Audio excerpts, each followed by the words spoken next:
میں اس بارگاہ میں کئی سالوں سے حاضری ہو رہی ہے اور اس بستی میں مسلسل آنا رہتا ہے۔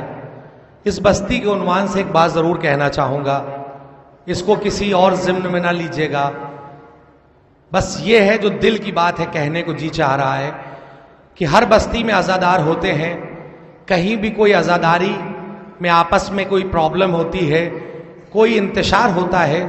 تو لوگ عزاداری میں ایک دوسرے کے ہاں جانا چھوڑ دیتے ہیں، لیکن جب شادی کا وقت آتا ہے، ذاتی معاملہ ہوتا ہے تو پھر شریک ہوتے ہیں۔ امام حسین کے غم سے صرف دشمنی ہوتی ہے، لیکن لاکھوں سلام اس بستی کے رہنے والوں پر اور یہاں کے بزرگوں پر کہ جنہوں نے ایک ایسی تہذیب یہاں تک پہنچائی ہے کہ اگر کوئی ذاتی انتشار ہوا بھی تو وہ امام حسین کے غم سے نہیں نکالتے، وہ اس کی ذاتی خوشی میں نہیں جاتے، لیکن حسین کا جب فرش عزا حسین کی بچتی ہے تو سب چلے آتے ہیں، اور یہی انہماک اور یہی اخوت ہونی بھی چاہیے، یہی اتحاد ہونا بھی چاہیے۔ ہم ہے ہی کتنے، اگر اس میں بھی اختلاف ہو جائے گا تو ہمارے پاس بچے گا کیا؟ شاید جناب فاطمہ زہرا یہی پیغام دینا چاہتی ہیں، چہاردہ معصومین یہی بات بتانا چاہتے ہیں کہ ہم کو الگ نہیں ہونا ہے بلکہ تسبیح کے دانوں کی طرح رہنا ہے۔ اور لاکھوں سلام اس ذات کو کہ جسے زینب اولیاء مقام کہتے ہیں کہ انہوں نے اس غم کو ہم تک پہنچایا ہے صرف اسی لیے کہ فرش عزا پر آ جاؤ،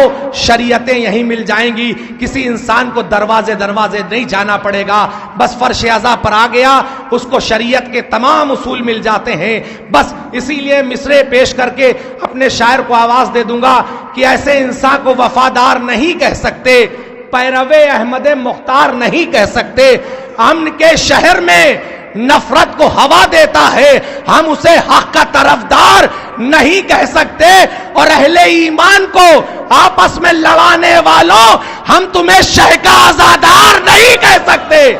ہم تمہیں شہ کا عزادار نہیں کہہ سکتے۔ اور یہی آواز ہے، یہی پیغام کربلا ہے کہ نہ آسماں نہ کسی شہنشی سے نکلے گا، علی کے عشق کا سورج جبھی سے نکلے گا، یہ کربلا ہے اسے دیکھ لے جہاں والے، یزیدیت کا جنازہ یہی سے نکلے گا۔ یہ کربلا ہے اسے دیکھ لے جہاں والے، یزیدیت کا جنازہ یہیں سے نکلے گا۔ آئیے مرحوم نیّر سرسوی کے ان مصروں کے سائے میں میں گزارش کر رہا ہوں، پورے ہندوستان میں سرزمین سلطان پور کی نیابت کرنے والی شخصیت شاعر اہل بیت نوحہ خان محترم محفوظ سلطان پوری صاحب سے گزارش کر رہا ہوں کہ آئیں اور بارگاہ امام منظور نذرانِ عقیدت پیش کریں۔ نعرہ صلوات۔